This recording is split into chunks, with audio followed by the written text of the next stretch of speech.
Am idumал გაუჩინარების შემთხვევებში სათვალთვალო კამერების ჩანაწერები წარმოადგენს ერთ-ერთი იშვიათ მინიშნებად აგანს, რომელიც შეიძლება დაეხმაროს დაკარგული ადამიანის სახლში დაბრუნებაში. მიუხედავად იმისა, რომ ისინი შეიძლება თვეების ან წლების განმავლობაში დაკარგულები იყვნენ, თითოეულ ადამიანს ჰყავს საყვარელი ადამიანები, რომლებიც კვლავ ელოდებიან მათ დაბრუნებას სახლში. ნომერი 10. ზოგიერთი ყველაზე უცნაური თანამედროვე დაკარგული ადამიანების საქმე ის შემთხვევებია, როდესაც ვინმემ თითქოს შეძლო ყველა სათვალთვალო კამერის თავიდან აცილება, სანამ უკვალოდ გაქრებოდა. შესაძლოა, სწორედ ეს დაემართა დაკარგულ მარკ კენსონს. თუმცა, ერთი მოკლე დანახვა შეიძლება მინიშნება იყოს იმის გასაგებად, თუ რა დაემართა მას. მარკი 53 წლის იყო, როდესაც 2025 წლის 31 იანვარს უკვალოდ გაუჩინარდა. როდესაც პოლიციამ 1 წლის შემდეგ, მისი გაუჩინარების შემდეგ, კიდევ ერთხელ მიმართა საზოგადოებას ინფორმაციისთვის, იმის შესახებ, თუ რა შეიძლებოდა დამართოდა, თითქმის არანაირი ახალი ინფორმაცია არ არსებობდა. მარკის საქმეში ცოტა დეტალია გასაჯაროებული და გაურკვეველია, კიდევ რამდენი რამ არის ცნობილი მისი გაუჩინარების გარემოებებზე. ბოლოად ის ნახეს მშობლების სახლის მახლობლად, კარდიფის გარეუბანში, ქლენ კუმტაუეში, საღამოს 9:45-დან 10:00 საათამდე მოსეირნე.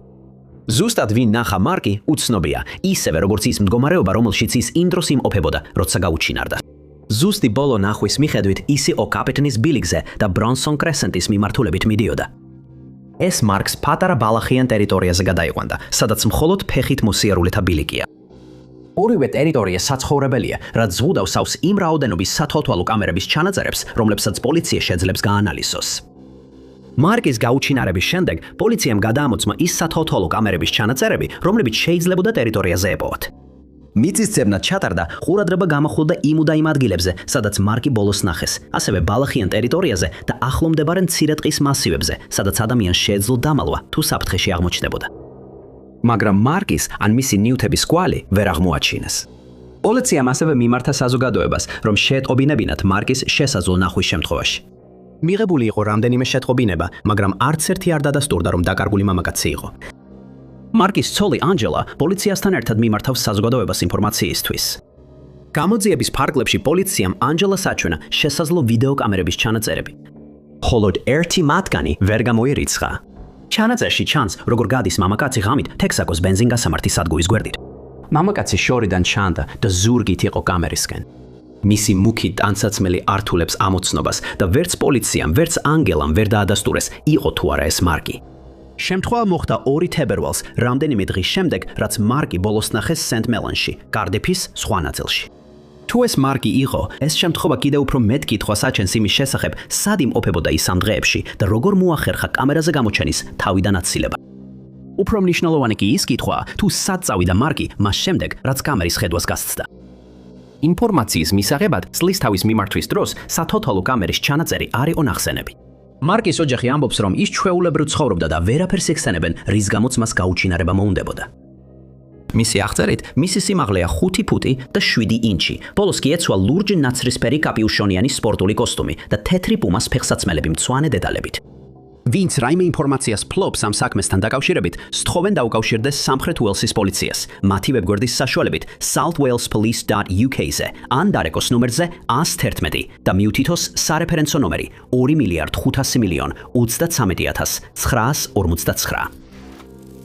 ნომერი 9.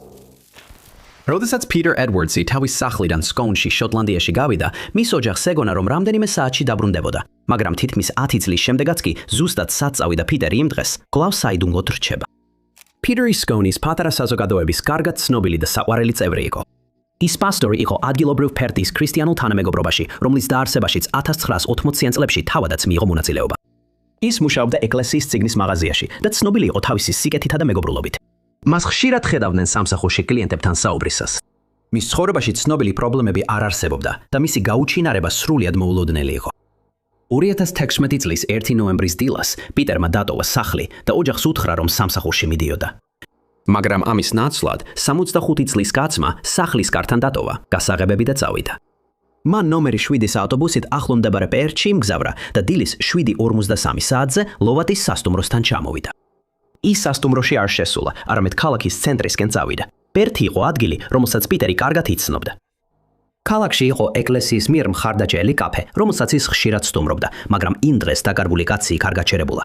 დაახლოებით შუა დღეს ის აბერდინში ავტობუსიდან ჩამოვიდა და ქალაქში 2 საათი გაატარა, სანამ 2 საათზე 6-7 ავტობუსში ჩაჯდებოდა სტოუნჰეუნისკენ. სწორედ ამ ავტობუსში დაფიქსირდა დაკარგული კაცის ბოლო ვიდეო კამერის კადრები. ვიდეოში ის მარტო იყო, ხელში პატარა ჩანთა და ქოლგა ეჭირა. ვიდეოში არაფერია უჩვეულო, გარდა იმისა, რომ ეს იყო ბოლო შემთხვევა, როცა პიტერი ნახეს.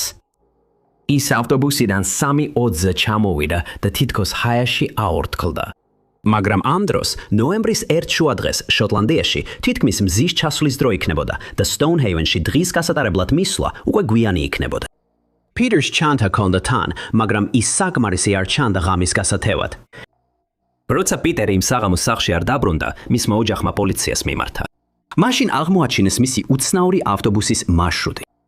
შესაძლებელი იყო პირდაპირ პერთიდან სტოუნჰეივენში გამგზავრება, მაგრამ რაღაცამ პიტერი აბერდინში მიიყვანა. მან 2 საათი გაატარა აბერდინში, მაგრამ არ არსებობს ინფორმაცია, რას აკეთებდა ამ დროს. ასევე ჩანს, რომ პიტერის პერთში ჩასვლასა და იქიდან გამგზავრებას შორის რამდენიმე საათიანი შუალედია, რათა აბერდინში დაახლოებით შუადღეს მისულიყო. პოლიციამ დაკარგული მამაკაცის საძიებლად ვერტმფრენები და კვალის მაძებარი ძაღლები გამოიყენა. ძაღლებმა ვერ აიღეს კვალი ავტობუსის გაჩერებაზე, სადაც ცნობილია, რომ პიტერი ავტობუსიდან ჩამოვიდა. მისი ოჯახის თქმით, სტოუნჰეივენი ის ადგილი ით არ იყო, რომელსაც ის კარგად იცნობდა და არ არსებობდა აშკარა მიზეზი თუ რატომ წავიდოდა იქ. ერთ-ერთი თეორია ამ საქმეში იყო ის, რომ ის რაღაც მიზეზით ცდილობდა თავისი ძველი ცხოვრების დატოვებას. მისი ოჯახი ვარაუდობდა, რომ მას შეეძლო თმა შეერება ან ცვერი გაეპარსა, რაც მის გარეგნობას მნიშვნელოვნად შეცვლიდა. შეიძლება პერჩი მანქანაში ვიღაც მას ელოდებოდა, რაც ახსნიდა, რატომ ვერ აიღეს მისი სუნი. მისი ოჯახი კვლავ შეშფოთებულია მისით და იმედოვნებს, რომ ამოხსნის იმ საიდუმლოს, რაც მათ დაკარგულ საყვარელ ადამიანს შეემთხვა. პიტერი აღწერილია როგორც დაახლოებით 5 ფუტი და 10 ინჩი სიმაღლის, გამხდარი აღნაგობის, გამელოტებული თმით, მელოდი თავით და თეთრი წვერით. ის ბოლოს ნახეს მუქი შარვლით, შავი ქურთუკით, მუქი ფეხსაცმლით და ნაცრისფერი ქუდით. ყველა, ვისაც აქვს ინფორმაცია ამ საქმესთან დაკავშირებით, შეუძლია დაუკავშირდეს სკოტლანდიის პოლიციას ნომერზე 101 ან დაკარგულთა საქველმოქმედო ორგანიზაციას ნომერზე 116,000. ნომერი 8. დემიენ ვერნონი 32 წლის იყო, როდესაც უკვალოდ გაუჩინარდა, უკან კი პატარა შვილები და შეკრული ოჯახი დატოვა. მეტი ვიდრე 10 წლის შემდეგაც კი მისი გაუჩინარებიდან მის ოჯახს ჯერ კიდევ არ აქვს წარმოდგენა რა დაემართა მას. დემიენმა დატოვა თავისი სახლი ბრიდლინგტონში, ინგლისში 2014 წლის 8 დეკემბერს. ის მართავდა თავისი შეყვარებულის მანქანას და მიდიოდა რომ შეეძინა ავტომობილი ვინმესგან შეფილდში. ეს ადამიანი იყო ის, ვისაც დემიენი ადრე უკვე შეხვედროდა და არანაირი მინიშნება არ არსებობდა, რომ მას რაიმე კავშირი ჰქონდა იდუმალ გაუჩინარებასთან. დაკარგული მამა. ბოლოს დადასტურებულად ბრიდლინგტონის ერთ ბანკში ნახეს. სათვალთვალო კამერის ჩანაწერმა დააფიქსირა დემიენი დაახლოებით 14-15 საათზე. ის მშვიდად და ღიმილით საუბრობდა კასირთან. პოლიცია მიიჩნევს, რომ მან ბრიდლინგტონი მალევე დატოვა. ეს ჩვეულებრივი მოგზაურობა უნდა ყოფილიყო, მაგრამ უცნობი მიზეზის გამო დამიანმა მთავარი გზიდან გადაუხვია. პოლიციამ შეძლო მისი მარშრუტის დადგენა რამდენიმე გზის გავლით, მათ შორის გაჩერება BP-ის ბენზინგასამართ სადგურზე A645-ზე. ბოლოს მან ვეიკფილდში მიაღწია, ქალაქში, რომელიც დაახლოებით საათნახევრის სავალზეა. ვეიკფილდიდან შეფილდში გავლა, მის მოგზაურობას დიდად არ გაუხანგრძლივებდა, მაგრამ დამიანმა ეს გზა ვერასდროს დაასრულა. ის საცხოვრებელ უბანში ჩავიდა, სიკამორის ქუჩაზე გაჩერდა, იქ დატოვა მანქანა და დაინახეს, როგორ მიდიოდა სახლებს შორის მდებარე შესახვევში. როცა დამიანი იმ საღამოს სახლში არ დაბრუნდა, მისმა ოჯახმა იცოდა, რომ რაღაც რიგზე არ იყო. მისთვის ძალიან უჩვეულო იყო ოჯახური ვახშმის გამოტოვება. მეორე დღეს მისმა დედამ განაცხადა მისი გაუჩინარების შესახებ და ძიება დაიწყო. დიდი დრო არ გასულა, რომ ვაქსოლ კორსა, რომელსაც დამიანი მართავდა იპოვეს, თუმცა ამან მხოლოდ მეტი კითხვა გააჩინა ვიდრე პასუხი. მანქანა მდინარე კალდერთან ახლოს იპოვეს, რამაც გამოიწვია ვარაუდი, რომ დაკარგული მამაკაცი შესაძლოა როგორღაც წყალში აღმოჩნდა. მდინარე 35 მილის სიგრძეზე საფუძვლიანად გაჩხრიკეს, მაგრამ დამიანის კვალი ვერ იპოვეს და არც იმის მტკიცებულება იყო, თუ რა შეიძლებოდა მომხდარიყო მასთან. მომდევნო წლის ივნისისთვის გამოძიება შემცირდა, რადგან ახალი კვალი აღარ არსებობდა. არავის ჰქონდა ახსნა, რატო შეიძლებოდა დამიანი ვეიკფილდში გაჩერებულიყო. თუ მას იქ ვინმესთან შეხვედრა ჰქონდა განზრახული, ის ადამიანი არასდროს გამოჩენილა. პოლიციის თქმით, არანაირი ნიშანი არ იყო იმისა, რომ მესამე პირს რაიმე კავშირი ჰქონდა მის გაუჩინარებასთან, მაგრამ მისი ქალიშვილი ფიქრობს, რომ ვიღაცას რაღაც იცის, რაც გამოძიებას დაეხმარება. გაუჩინარების მე-10 წლის თავზე პოლიციამ გამოაქვეყნა ბანკის სათვალთვალო კამერის ჩანაწერი, იმ იმედით, რომ ის ახალ მტკიცებულებებს გამოავლენდა. როგორც პოლიცია, ასევე დამიანის ოჯახი კვლავაც მიმართავენ საზოგადოებას ინფორმაციისთვის. დამიანი აღწერილია როგორც ექსპუტიანის სიმაღლის, გამხდარი აღნაგობის და მოკლე ტალღოვანი, ღია ყავისფერი თმით. განსაცმელი, რომელიც მას აცვია გაუჩინარების დროს, ჩანს სათვალთვალო კამერის ჩანაწერში. ვინც ამ საქმესთან დაკავშირებით რაიმე ინფორმაციას ფლობს, შეუძლია დაუკავშირდეს ნომერზე 101 და მიუთითოს ჟურნალი 125-2024 წლის 2 დეკემბრის, ან ანონიმურად დარეკოს Crime Stopper-ზე 0800555111. ნომერი 7. 2011 წლის ივლისში, რამდენიმე დღის განმავლობაში, 29 წლის მარია ქაში არეულად გადაადგილდებოდა არგენტინის სხვადასხვა ქალაქებს შორის. მისი გადაადგილებების ნაწილი ვიდეოკამერებმა დააფიქსირეს, მაგრამ ზუსტად რა მოხდა მას შემდეგ, რაც მარია ქაში ბოლოს კამერის ხედვას გასცდა, დღემდე საიდუმლოა. ყველაფერი დაიწყო როგორც უბრალო, სპონტანური მოგზაურობა მეგობრის მოსანახულებლად. ბოლოს მისი ოჯახი მას 4 ივლისს ნახა, როდესაც ის ბუენოს-აირესიდან ხუხუიში მიმავალ ავტობუსში ავიდა. მასთან ჰქონდა ჩემოდანი, ზურგჩანთა და 700 პესო. მთელი გზა ერთი ავტობუსით მგზავრობის ნაცვლად მან მეორე დილით როსარიო დე ლა ფრონტერაში ჩამოვიდა, რადგან ავტობუსში არსებული ატმოსფერო არ მოეწონა. მეგობრის დახმარებით, რომელმაც წინასწარ გადახდილი ავტობუსის ბილეთი გაუგზავნა, მარია საბოლოოდ ხუხუიში ჩავიდა გამგზავრებიდან 2 დღის შემდეგ. სამწუხაროდ, მოგზაურობა ჯერ არ დასრულებულა. ის ვერასდროს მივიდოდა მეგობრის სახლამდე. ის ცდილობდა, რომ ან მას, ან მის დას ავტობუსის სადგურიდან აეყვანათ, მაგრამ ორივე დაკავებული იყო. იმ დღის მეორე ნახევარში მან სატელეფონო ჯიხურიდან დარეკა ოჯახში, ბუენოს-აირესში, ფულის თხოვა და უთხრა, რომ თავი ცუდად გრძნობდა. ბოლოს რომ ესაუბრა, უთხრა, რომ სალტაში მიდიოდა. მარია იმ ღამით გვიან ჩავიდა სალტაში. სათვალთვალო კამერების ჩანაწერებში ჩანს, როგორ მიდის მარია ზურგჩანთით. ის მარტო იყო და არ ჰქონდა ის ჩემოდანი, რომლითაც ავტობუსში ავიდა.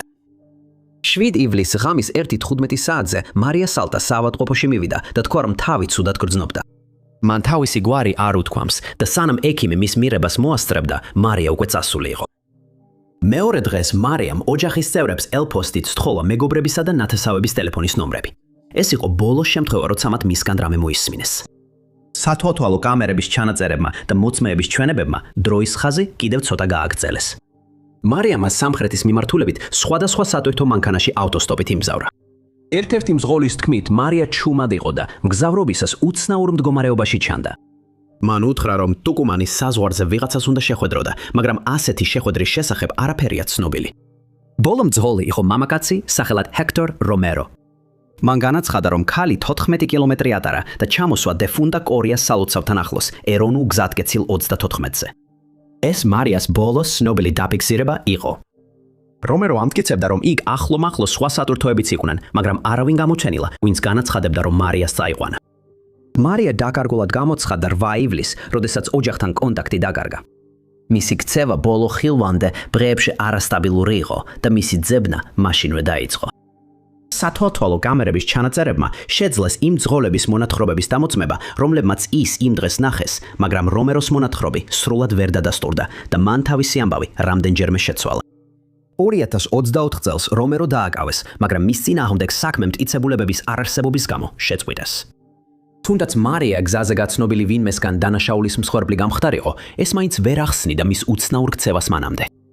ერთი თეორია, რომ მას ჰქონდა ფსიქიკური ჯანმრთელობის კრიზისი, რამაც გამოიწვია მისი ტყეში წასვლა და მას შემდეგ აღარავის უნახავს. გაფართოებულმა გამოძიებებმა გარკვეული კვალი გამოავლინა, მაგრამ არც ერთი არ გამართლდა. 15 წლის შემდეგაც კი მარიას ოჯახი ჯერაც ვერ იგებს, რა დაემართა მას და ვერც სახლში დაბრუნებას ახერხებს. ნომერი 6. დეივიდ ჰოლანდი დაკარგულად გამოცხადდა მას შემდეგ, რაც 2022 წლის მარტში სამსახურში არ გამოცხადდა. გამოძიების ფარგლებში მოპოვებულმა ვიდეოთვალის ჩანაწერებმა მხოლოდ კიდევ უფრო გაამძაფრა საიდუმლოება. დევიდი ბოლოს 2022 წლის 11 მარტის საღამოს ნახეს. დევიდი წარმოშობით უელსიდან იყო, წლებია ახალ ზელანდიაში ცხოვრობდა და ცოტა ხნის წინ ბინადრობის ნებართვაზე ჰქონდა განაცხადი შეტანილი. ის ექიმად მუშაობდა და დედამისი მას აღწერდა, როგორც ადამიანს დიდი სოციალური პასუხისგებლობით. მიუხედავად იმისა, რომ დედამიწის მეორე მხარეს ცხოვრობდა, დევიდი დედასთან მუდმივად კონტაქტში იყო. ისინი ერთმანეთს მესეჯებს წერდნენ სულ რამდენიმე დღით ადრე, სანამ ის გაუჩინარდებოდა. ის საუბრობდა ზაფხულის ბოლო დღეების მაქსიმალურად გამოყენებაზე და სერფინგზე წასვლაზე. ის ასევე შეშფოთებული იყო რუსეთის მიერ უკრაინაში ბოლო დროს განხორციელებული შეჯრით. მისმა დედამ არ იცოდა, რომ ეს შეტყობინებები იქნებოდა ბოლო, რასაც მისგან მოისმენდა. დავით ბოლოს მეგობრებმა ნახეს. მან უთხრა მათ, რომ აპირებდა საცურაოდ წასვლას პლაჟზე, რომელიც მის სახლთან ახლოს, ტაურანგაში მდებარეობდა. ეს მისთვის უჩვეულო არ იყო, რადგან დავიდს ძალიან აქტიური და ბუნებაში ყოფნა უყვარდა. არავის შეუმჩნევია, რომ ის დაკარგული იყო, სანამ მეორე დღეს სამსახურში არ გამოცხადდა. თავდაპირველად პოლიცია ფიქრობდა, რომ დავითი მართლაც წავიდა საცურაოდ, ან სულ მცირე ამის განზრახვა ჰქონდა. მას აღწერდნენ როგორც ძლიერ მოცურავეს, მაგრამ მაინც შესაძლებელი იყო, რომ წყალში პრობლემები შექმნოდა. მაგრამ ერთი წლის შემდეგ აღმოჩენილმა სათვალთვალო კამერების ჩანაწერებმა კიდევ უფრო მეტი კითხვა გააჩინა. სათვალთვალო კამერის ჩანაწერმა, რომელიც გაკეთდა საღამოს 8 საათზე იმ ღამეს, როცა დევიდი გაუჩინარდა, აჩვენა მამაკაცი, რომელიც მას გავდა და Sandhurst Drive-ის ხიდის გასწვრივ ჩრდილოეთით მიდიოდა. პოლიცია ვერ იყო დარწმუნებული, რომ ეს დევიდი იყო, მაგრამ მას ეცვა ნივთები, რომლებიც ექიმის სახლიდან დაკარგულად ითვლებოდა, მათ შორის ლაშქრობის ჩექმები, ბეჟი ფერის შარვალი და მუქი ფერის ზედა. პოლიციამ გაწმენდილი ვიდეო მასალა დევიდის დედას აჩვენა. მიუხედავად იმისა, რომ პოლიცია ჯერ კიდევ ფრთხილად იყო, დევიდის დედა დარწმუნებული იყო, რომ ეს მისი შვილი იყო. არანაირი მიზეზი არ არსებობდა, რომ დევიდი ამ მიმართულებით წასულიყო, თუ უბრალოდ ცურვა უნდოდა. შესაძლებელი იყო, რომ დევიდს აზრი შეეცვალა და სანაცვლოდ ლაშქრობა აერჩია, ან კიდევ რაღაც უცნაური ხდებოდა. ახალმა კვალმა პოლიცია და სამაშველო ჯგუფები მატარაპიჰისა და მაგატაპუს რაიონებში საძიებო სამუშაოებზე მიიყვანა. ახალი ზელანდიის Surf Life Saving-ის გუნდი, სანაპირო დაცვის სამსახური და დაახლოებით 148 მოხალისე ასევე ჩაერთნენ დევიდის საძიებლად, მაგრამ ყველა უშედეგოდ დაბრუნდა. დევიდის დედა არაერთხელ ჩაფრინდა ახალ ზელანდიაში, რათა გაეგორამე თავისი შვილის შესახებ. მიმართვაში მან დევიდი აღწერა როგორც ჭკვიანი, მრავალმხრივნიჭიერი, სპორტული, მზრუნველი, კეთილი და ყურადღებიანი ადამიანი. დევიდი აღწერილია როგორც დაახლოებით 5 ფუტი 11 ინჩი სიმაღლისა და ათლეტური აღნაგობის. მას აქვს წაბლისფერი თმა და ყავისფერი თვალები. ვინც ამ საქმესთან დაკავშირებით რაიმე ინფორმაციას ფლობს, შეუძლია პოლიციას ონლაინ დაუკავშირდეს მისამართზე 105.police.gov.nz და დააცკაპუნოს ღილაკზე update report. ან დარეკოს ნომერზე 105 და მიუთითოს საქმის ნომერი 220312-220312-6-869. ნომერი 5. როცა დენის ჯარვისი გაუჩინარდა, როგორც პოლიცია, ასევე მისი ოჯახი ელოდნენ, რომ ის მალე დაბრუნდებოდა. სლები გავიდა მისგან ყოველგვარი კვალის და იმის მინიშნების გარეშე, თუ რა შეიძლებოდა მომხდარიყო მასთან. დენისი ბოლოს 2022 წლის 3 აგვისტოს ნახეს მის სახლთან ახლოს, ბრისტოლში, ინგლისში. ის მშობლებთან ერთად ცხოვრობდა, მას შემდეგ რაც ცოტა ხნის წინ ქმარს გაშორდა. მისი ოჯახის თქმით, დენისი ფსიქიკურ ჯანმრთელობასთან დაკავშირებულ პრობლემებს ებრძოდა. მათ სადეს დახმარება გაეწიათ მისთვის, მაგრამ სჯეროდათ, რომ ეს მხოლოდ მაშინ მოხდებოდა, თუ დენისი აღიარებდა, რომ პრობლემა ჰქონდა. მის გაუჩინარების დღეს დენისი და მისი მამა ამ საკითხზე კამათობდნენ, როცა დენისმა წასვლა გადაწყვიტა. მან ჩაალაგა 5 ჩანთა და წავიდა. მან მშობლებს უთხრა, რომ ახლომდებარე საუთი პარკში დაბანაკდებოდა, რათა გონება დაელაგებინა. ეს მისი მშობლების სახლიდან მხოლოდ რამდენიმე 100 ფუტის მანძილზე იყო. მათ მის ღელავდნენ, მაგრამ ელოდნენ, რომ მეორე დღეს დაბრუნდებოდა. როდესაც დენისი სახლში არ დაბრუნდა, მისმა მშობლებმა დაიწყეს მისი ძებნა და პოლიციას აცნობეს მისი გაუჩინარების შესახებ. თავდაპირველად ყველანი ელოდნენ, რომ დენისი მალე დაბრუნდებოდა სახლში და სერიოზული გამოძიება არ ჩატარებულა. მხოლოდ რამდენიმე თვის შემდეგ, როდესაც დაკარგული ქალის კვალი ისევ არ ჩანდა, გამოძიება გააქტიურდა. პარკის ჩრეკისას იპოვეს დენისის მიერ წაღებული 5 ჩანთიდან 2. მნიშვნელოვანია, რომ დენისის საფულე, რომელშიც 3000 ფუნტი ნაღდი ფული იყო, ვერ იპოვეს. დღემდე დანარჩენი 3 ჩანთა ვერ უპოვიათ. მახლობელი ეივონის მდინარისა და სხვა წყლის ობიექტების ჩხრეკამაც ვერ გამოავლინა არანაირი კვალი. პოლიცია ესტუმრა მეზობლებს და შეაგროვა უსაფრთხოების კამერების ჩანაწერები მიმდებარე ტერიტორიიდან. ამ დროისთვის ბევრ ადგილას უკვე გადაფარეს ან წაშალეს იმ პერიოდის ჩანაწერები, როცა გაუჩინარება მოხდა. დენისის არც ერთი ვიდეო ჩანაწერი იმ ღამიდან, როცა ის გაუჩინარდა, არასდროს აღმოუჩენიათ ან საჯაროდ გამოუქვეყნებიათ. მაგრამ პოლიციამ იპოვა უსაფრთხოების კამერის ჩანაწერი იმ დღიდან, სანამ დენისი გაუჩინარდებოდა და მასზე ჩანდა გამორჩეული ნაცრისფერი, ბარძაყებამდე სიგრძის უმკლავო პალტო, რომელიც ითვლებოდა, რომ დენის ეცვა გაუჩინარების დროს. პოლიცია იმედოვნებდა, რომ ამ ჩანაწერის გამოქვეყნება გაახსენებდა ყველას, ვისაც დენისის გაუჩინარების შემდეგ დღეებში სადმე გადაგდებული ეს პალტო ენახა. ასევე ეცვა მუქი ლურჯი ყვავილებიანი კაბა და თეთრი ფეხსაცმელები. დენისის გაუჩინარების შემდეგ მალევე იყო მისი დანახვის რამდენიმე სავარაუდო შემთხვევა, მაგრამ არც ერთი ვერ დადასტურდა. ერთ მომენტში დენისის მამას ეგონა, რომ ის ავტობუსის გაჩერებაზე დაინახა, როცა მანქანით ჩაიარა, მაგრამ სანამ უკან დაბრუნდებოდა და შეამოწმებდა, ქალი უკვე აღარ იყო იქ. გარშემო არ იყო უსაფრთხოების კამერები, რომ შეემოწმებინათ. პოლიციას დენისის გაუჩინარების შემდეგ სიცოცხლის ნიშნები არ დაუფიქსირებია. მის გაუჩინარების დროს მასთან არ იყო არც ტელეფონი და არც ლეპტოპი, მაგრამ სხვა ციფრული ან ფინანსური კვალი მასზე არ არსებობს. მისი ოჯახი მაინც იმედს არ კარგავდა, რომ დენისი საკუთარი ნებით წავიდა, მიუხედავად იმისა, რომ ეს მის ხასიათს არ შეესაბამებოდა.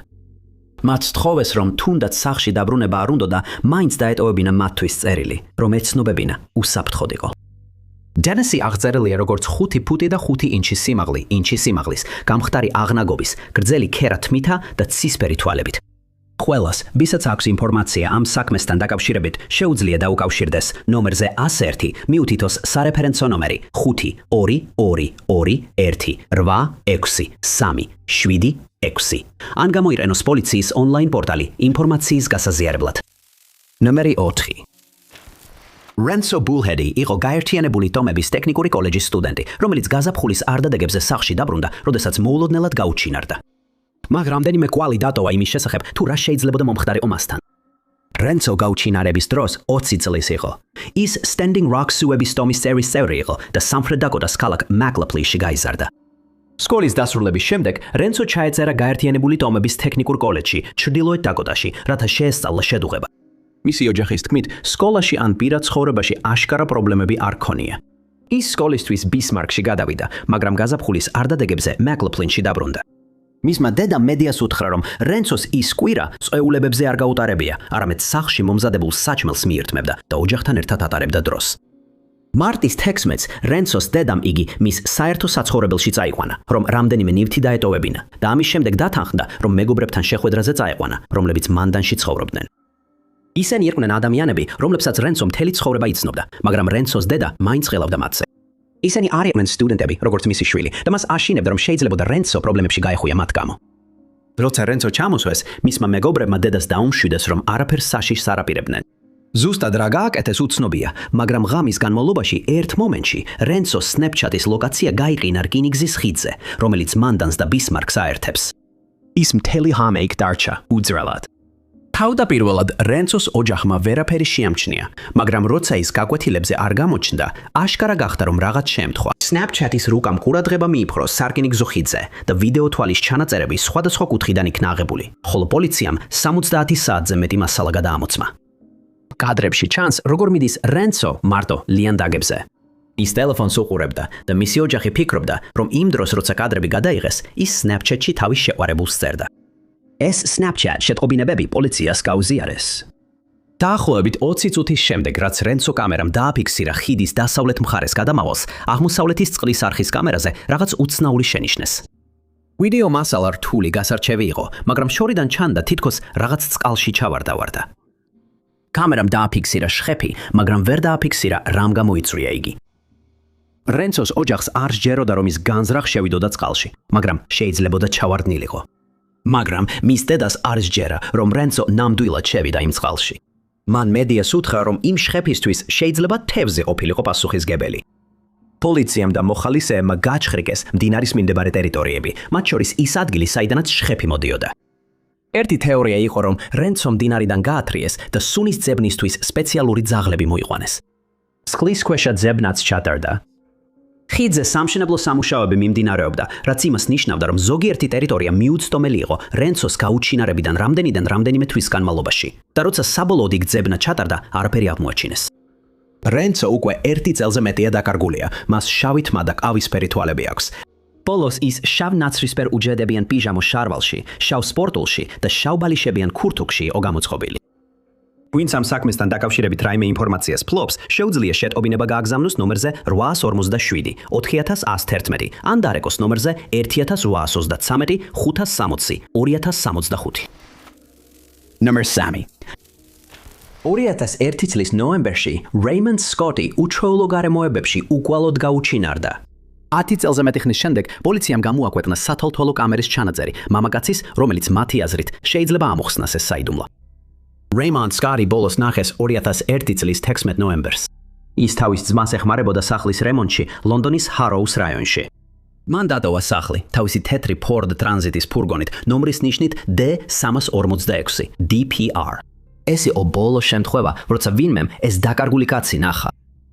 რეიმონდმა უკან დატოვა ცოლი და 4 შვილი, ასევე 2 ძმა. მისთვის სრულიად უჩვეულო იყო გაუჩინარება და მისმა ოჯახმა მალევე შეატყობინა პოლიციას მისი დაკარგვის შესახებ. პოლიციის საწყისმა გამოძიებამ მოიცვა ახლომდებარე ტბებისა და ტყიანი ადგილების დათვალიერება. პოლიციის თქმით არ არსებობდა მინიშნებები, რომლებიც ამ მიმართულებით მიუთითებდა, მაგრამ ეს ადგილები რეიმონდის საცხოვრებელთან ახლოს იყო.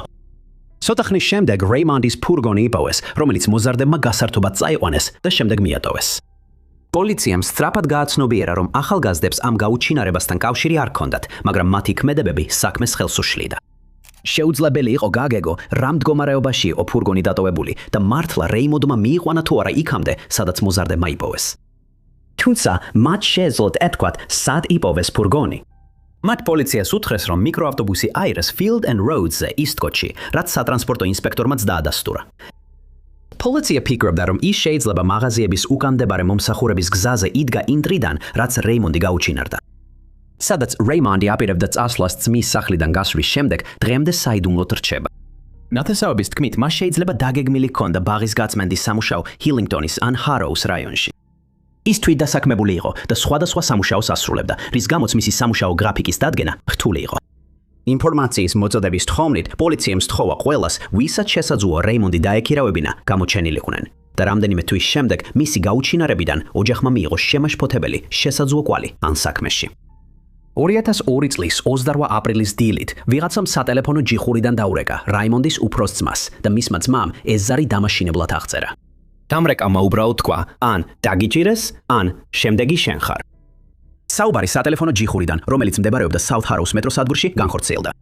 ეს ტერიტორია ვიდეოკამერებით იყო დაფარული. ჯერჯერობით ვიდეო ჩანაწერების გადამოწმებამ რეიმონდის კვალი ვერ აღმოაჩინა და ვერ ახსნა, რა შეიძლებოდა მომხდარიყო მასთან. ვერც მისი ფურგონის ვიდეო ჩანაწერი აღმოაჩინეს.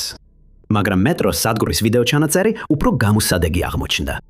კანკალა კადრებში ჩანდა, როგორ ადიოდა კიბეზე პლატფორმაზე კაცი, მუქი პიჯაკითა და ქუდით და შემდეგ კამერის ხედვიდან ქრება.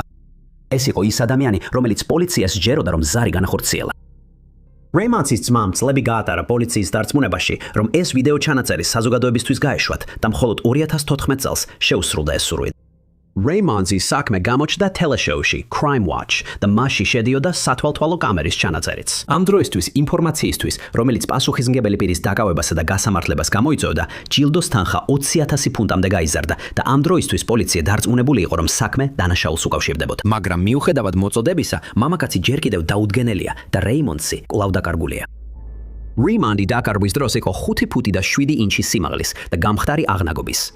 მას მარცხენა ხელზე ჰქონდა ტატუიროვკა წარწერით რეი და ატარებდა კვადრატულ სათვალეებს. ნებისმიერ ადამიანს, ვისაც აქვს ინფორმაცია, შეუძლია დაუკავშირდეს Crime Stoppers ნომერზე 0800551111. ნომერი 2. ბროსმერი ჰარი ბოლოს ნახეს 26 წლის იანვრის 28 რიცხვში. მას შემდეგ რაც ის გაუჩინარდა, მის საქმეში ძალიან ცოტა კვალი იყო და მისი ოჯახი და მეგობრები ჯერ კიდევ პასუხებს ეძებენ.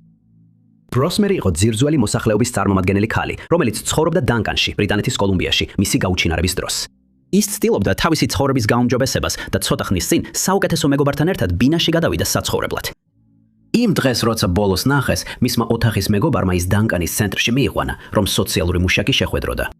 ის ყოველთვის გულმოდგინედ ესწრებოდა შეხვედრებს და ეს შემთხვევაც არ იყო გამონაკლისი. მან შეხვედრაზე უპრობლემოდ მივიდა და ოთახის მეგობრის თქმით, შეხვედრის ბოლოს უნდა დაერეკა მისთვის, რომ წაეყვანა, მაგრამ მას აღარ დაურეკავს. როზმერი სახლში თავად არ დაბრუნდა და მისმა მეგობრებმა და ოჯახმა სწრაფადვე გააცნობიერეს, რომ რაღაც რიგზე არ იყო. 34 წლის როზმერი რეგულარულად აკვეკნებდა პოსტებს სოციალურ ქსელებში და დღეში რამდენჯერმე ტვირთავდა ვიდეოებს TikTok-ზე, მაგრამ მისი სოციალური აქტივობა სრულად შეწყდა იმ დღიდან, რაც გაუჩინარდა. მისი გაუჩინარება სრულად არ შეესაბამებოდა მის ხასიათს.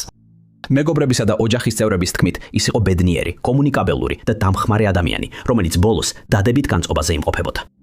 რამდენიმე დღის განმავლობაში კონტაქტის გარეშე რომ დარჩნენ, როზმერის ახლობლებმა იცოდნენ, რომ რაღაც არ იყო რიგზე. ის დაკარგულად გამოცხადდა 4 თებერვალს. მეგობრები და ოჯახი მაშინვე დაიწყეს ძებნა და დაბეჭდეს ფლაიერები, რომლითაც დაათვალიერეს ის ადგილები, სადაც ბოლოს ნახეს, იმ იმედით, რომ იპოვიდნენ ვინმეს, ვინც იცოდა რა მოხდა მას შემდეგ, რაც როზმერი შეხვედრიდან წავიდა. პოლიციის გამოძიება მოიცავდა რამდენიმე ადამიანის დაკითხვას და ადგილობრივი სამძებრო სამაშველო ჯგუფების ჩართვას, რათა როზმერის კვალის პოვნის მცდელობა ყოფილიყო. გაფართოებული ძებნა, რომელშიც ჩართული იყო სწრაფი წყლის სამაშველო ჯგუფიც, ჩატარდა 2 კვირის შემდეგ, რაც ის გაუჩინარდა. პოლიციამ ასევე სცადა ტერიტორიის ვიდეოკამერების ჩანაწერების მოძიება. 1 თვის შემდეგ, რაც ის გაუჩინარდა, პოლიციამ გამოაკვეთნა ვიდეოკამერის ჩანაწერიდან ამოღებული კადრი, რომელშიც ნაჩვენებია დაკარგული ქალი. ფოტოს ზუსტი თარიღი და მდებარეობა არ გამოუცხადებიათ, მაგრამ გამოსახულებაზე ჩანს ქურთუკი, რომელიც როგორც ვარაუდობდნენ, როზმარის ეცვა მისი გაუჩინარების დროს. სამწუხაროდ, როგორც ჩანს, შეგროვებული ინფორმაცია ვერ ხსნიდა, რა დაემართა როზმარის მას შემდეგ, რაც მას შეხვედრა დატოვა. როზმარის მეგობრებისა და სოციალური მუშაკის თქმით, პოლიციას მისი საფულე და ტელეფონი ჰქონდა, თუმცა როგორ მოიპოვეს ეს ნივთები, არასოდეს გაუმჟღავნებიათ. ჯერჯერობით დაკარგული ადამიანის ამ საქმეში ძალიან ცოტა ინფორმაციაა მოპოვებული, მაგრამ როზმარის ოჯახსა და მეგობრებს ჯერ კიდევ აქვთ იმედი, რომ შეძლებენ მის დაბრუნებას სახლში. ის აღწერილია როგორც მკვიდრი მოსახლეობის წარმომადგენელი, სიმაღლე 5 ფუტი და წონა 151 ფუნტი. მას აქვს ყავისფერი თვალები და შავი თმა, რომელიც ხშირად შერებილია ქერად ან წითლად. ვისაც აქვს ინფორმაცია ამ საქმესთან დაკავშირებით, შეუძლია დაუკავშირდეს ჩრდილოეთ კაჩევან დანკანის RCMP-ის ნომერზე 2507-885-522. ნომერი 1. კონი როისის გაუჩინარება ერთ-ერთი უძველესი გაუჩინარების საქმეა, რომელსაც აქვს ნათელი სათვალთვალო კამერის ჩანაწერი. კონი 1990 წელს გაუჩინარდა, მისი ბარიდან ბარბაცით გამოსვლის კადრები კი მისი ბოლო დადასტურებული ადგილსამყოფელია. გაუჩინარების ღამეს ის 2 მეგობართან ერთად ერთობოდა. ის იყო 24 წლის განქორწინებული სტუდენტი, რომელიც მშობლებთან ერთად ცხოვრობდა მედისონ ჰაიტში, მიჩიგანში. განქორწინების შემდეგ მას მოკლე ურთიერთობა ჰქონდა სხვა მამაკაცთან, მაგრამ დაშორდა მას ჩხუბის შემდეგ, რის გამოც პოლიცია გამოიძახეს. მაისის ბოლოს კონიმ გაიცნო მამაკაცის სახელად გრეგი და მათ შორის სიმპათია გაჩნდა. მათ შეთანხმდნენ, რომ 1 ივნისის ღამეს ერთად გავიდოდნენ. როცა კონი გრეგის ბინაში მივიდა, აღმოაჩინა, რომ იქ მისი მეგობარი ბრედიც იყო. მათ გადაწყვიტეს ყველანი ერთად წასულიყვნენ ჰეილოპტის ბარში, სადაც დაახლოებით საღამოს 10 საათზე მივიდნენ. ჰეილოპტი იმ რამდენიმე ბარიდან ერთ-ერთი იყო ამ რაიონში, რომელსაც ვიდეო თვალთვალის კამერები ჰქონდა. კამერები ფარავდა ბარის შესასვლელსა და გასასვლელს და ნათლად დააფიქსირა, როგორ მივიდნენ კონი, გრეგი და ბრედი. მათ უკვე რამდენიმე სასმელი ჰქონდათ დალეული იქ მისვლამდე და ბარშიც განაგრძეს სმა. ბარში არავის არაფერი უჩვეულო არ შეუმჩნევია ამ ჯგუფის შესახებ. დაახლოებით 1 საათის შემდეგ, რაც მივიდნენ, გრეგი ტუალეტში გავიდა. კონი მოულოდნელად ბრედს უთხრა, რომ იქიდან უნდა გასულიყო და უბრალოდ წავიდა. მან ხელში ეჭირა მაღალქუსლიანი ფეხსაცმელები, მაგრამ ჩანთა იქ დატოვა. ვიდეოში ჩანს, როგორ ტოვებს კონის შენობას, ერთ მომენტში კი შენობის კედელს მიეჯახა, მაგრამ თითქოს ყურადღება არ მიაქცია და კადრიდან გავიდა. ის, როგორც ჩანდა, იმ დროს ალკოჰოლის ზემოქმედების ქვეშ იყო და მინიმუმ 4 სასმელი ჰქონდა დალეული. როცა გრეგი დაბრუნდა, ორივე მამაკაცმა სხვადასხვა თანამშრომელს კონიზე კითხა, მათ დაადასტურეს, რომ ის წავიდა, მაგრამ არ იცოდნენ, სად წავიდა. მამაკაცებმა იფიქრეს, რომ ის ჩანთისთვის დაბრუნდებოდა, ამიტომ დაელოდნენ, მაგრამ როცა ბარი ღამით დაიხურა, ის მაინც არ გამოჩნდა. გრეგი თავის ბინაში დაბრუნდა და დაინახა, რომ კონის მანქანა ისევ გარეთ იდგა. ის აღარ დაბრუნებულა. როდესაც კონი სახლში არ დაბრუნდა, მისი გაუჩინარების შესახებ სამართალდამცავებს აცნობეს. თავდაპირველად მამაკაცები, ვისთანაც კონი იმყოფებოდა, მისი გაუჩინარების მთავარი ეჭვმიტანილები იქნებოდნენ, მაგრამ ვიდეოკადრებმა აჩვენა, რომ კონის წასვლისას ისინი მასთან ერთად არ ყოფილან და თავადაც საათების შემდეგ წასულან. ერთი ეჭვი იყო, რომ ვიღაცამ კონის სასმელში ბარში რაღაც ჩაუყარა და მასზე თავდასხმა მისი წასვლის შემდეგ მოხდა, მაგრამ პოლიციამ უსაფრთხოების კამერების ჩანაწერებიდან ვერავინ ამოიცნო. მისი ყოფილი ქმარი და ყოფილი მეგობარი ბიჭი ორივე გამოიკულიეს, მაგრამ ორივეს ალიbi ჰქონდა. მისი გაუჩინარების შესახებ ამბებმა სათაურები რომ დაიკავა, ახლომდებარე პიცერიის თანამშრომლებმა შესაძლო დანახვის შესახებ განაცხადეს.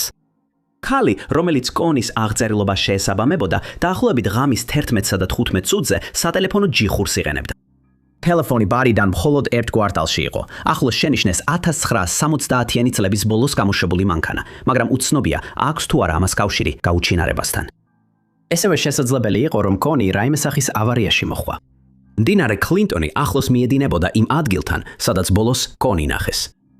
მოინთავთა ჯგუფებმა ახლომდებარე წყალსატევები გაჩხრიკეს, მაგრამ ვერანაირი კვალი ვერ იპოვეს. 35 წელზე მეტი გავიდა, მაგრამ კონის კვალი დღემდე არავის უპოვია. როდესაც საქმე ხელახლა გამოიძიეს, როგორც გადაუჭრელი საქმე, ყველა მონაწილე ხელახლა დაკითხეს, მაგრამ ახალი ინფორმაცია არ გამოჩენილა. კონი მაშინ 5 ფუტი და 3 ინჩის სიმაღლის იყო და 120 ფუნტს იწონიდა, როცა გაუჩინარდა.